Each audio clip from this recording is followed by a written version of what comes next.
స్ఫూర్తి ఓం స్ఫూర్తి ఓం. ముందుగా గురు శ్రీ శ్రీ శ్రీ గురు విశ్వస్ఫూర్తి గారి జన్మదిన సందర్భంగా మన విశ్వస్ఫూర్తి సేవాభిమాన సంఘం తరపున గురువు గారికి జన్మదిన శుభాకాంక్షలు తెలుపుకుంటున్నాను.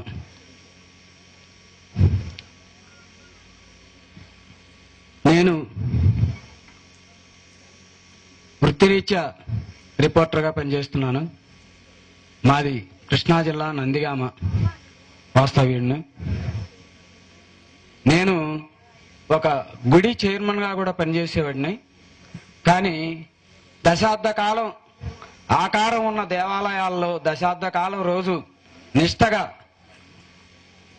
ప్రదక్షిణాలు చేసి దేవుణ్ణి ధ్యానించి బాగా దేవుని మీద నమ్మకంతో నేను చాలా కార్యక్రమాలు కూడా చేశాను. అంత మంచిగా చేస్తున్నాను, దేవుడు నా అందున్నాడు, నాకు ఇబ్బంది లేదు అనుకున్న తరుణంలో నేను వృత్తిరీత్యా ఇంకా చిన్న వ్యాపారం ఉంది. వ్యాపారంలో నాకు రావాల్సిన బాకీలు రాక నేను ఇవ్వాల్సిన బాకీల వాళ్ళు నా ఇంటి చుట్టూ నా ఇంటి దగ్గరకు వచ్చి ఇస్తావా చచ్చిపోతావా అన్నట్టుగా మాట్లాడుతుంటే నేను రెండో దానికే మొగ్గానండి. చనిపోదామనే మూమెంట్లో నందిగామలో మా అన్నయ్య గారు ఉన్నాం, నాగేశ్వరరావు గారు గురువు గారు ఉన్నారు, నీకు రమ్మని తీసుకెళ్ళి ఇలానే మే 1 గురువు గారి పుట్టినరోజు విజయవాడలో సిద్ధార్థ ఆడిటోరియంలో నన్ను నేను నా భార్య గురుగారి పాదపద్మలకు నమస్కరించుకొని మాకున్న పరిస్థితులు మొత్తం విన్నవించుకున్నాను. అప్పట్లో మా బాబు MBA చదివాడు, మా అమ్మాయి MCA చదివింది. వీరిద్దరికి వివాహ వయసు, ఒకవైపు అప్పుల బాధలు, ఏమి చేయాలో తెలియని పరిస్థితుల్లో ఉన్న సమయంలో గురువుగారి వద్దకు వచ్చిన తర్వాత మా అబ్బాయికి మంచి PG చేసిన అమ్మాయి దొరికింది భార్యగా. నాకు ఈరోజు మనవడు పుట్టాడు, 9 నెలలు నా మనవడికి. అది గురుగారి దయవల్లే అని నేను మనస్ఫూర్తిగా చెప్పుకుంటున్నాను.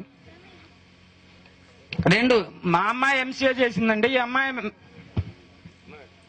పెళ్లి ఎలా చేయాలో దిక్కుదోచిన పరిస్థితుల్లో గురువుగారు ఒక కోటీశ్వరుడు, రాజమండ్రి సాఫ్ట్వేర్ ఇంజనీరు, మా తోడల్లుడు కొడుక్కి కంపెనీలో సహచార ఉద్యోగి.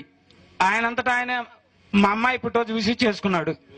ఈరోజు గురుగారి అనుగ్రహం వల్ల నేను సంఘంలో ఒక మనిషిగా రాణించగలుగుతున్నాను. నా కుటుంబ సమస్యలు అన్నీ తొలగిపోయాయి.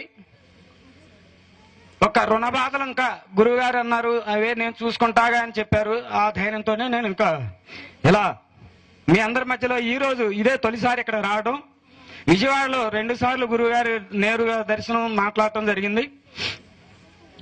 మీడియం ద్వారా ఇదే మొదటిసారి చూడాలని వచ్చాను.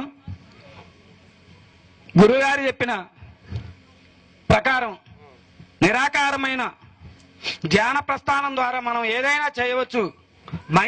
మనిషిగా పుట్టినందుకు ఈ జన్మలోనే మనం అన్నీ తెలుసుకొని ఈ జన్మలోనే దేవుణ్ణి కూడా వీలైతే దేవుణ్ణి కూడా మనమే చూడగలం అనేది గురువుగారు చెప్పినట్లుగా మనం ఆ దిశగా మనందరం మనలో తప్పులు లేకుండా సచ్చీలుగా మనందరం ఉండాలని నేను కూడా ఉంటానని గురువుగారి సాక్షిగా నేను చెప్పుకుంటూ సెలవు తీసుకుంటున్నాను.